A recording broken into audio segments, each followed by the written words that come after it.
Milipuko kadhaa imeripotiwa kusikika katika anga la jiji la Dubai karibu na uwanja wa ndege wa kimataifa wa Dubai, hali iliyosababisha usumbufu wa muda katika shughuli za safari za ndege, wakati mvutano wa kijeshi katika eneo la Mashariki ya Kati ukiendelea. Mashuhuda walisema waliona wingu la moshi likitanda angani baada ya milipuko hiyo, huku ndege kadhaa zikionekana zikizunguka juu ya uwanja wa ndege zikisubiri ruhusa ya kutua au kuendelea na safari.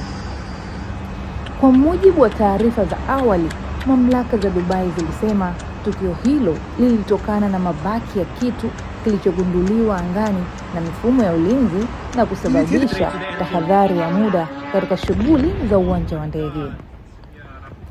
Kutokana na hali hiyo, baadhi ya safari za ndege zilichelewa au kusimamishwa kwa muda, huku mamlaka zikichukua hatua za kuhakikisha usalama wa abiria na wafanyakazi.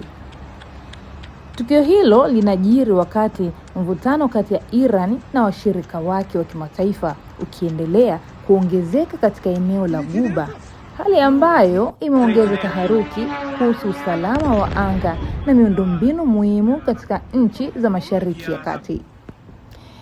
Hata hivyo, mamlaka zimesema hali hiyo chini ya udhibiti na uchunguzi unaendelea kubaini chanzo kamili cha tukio hilo.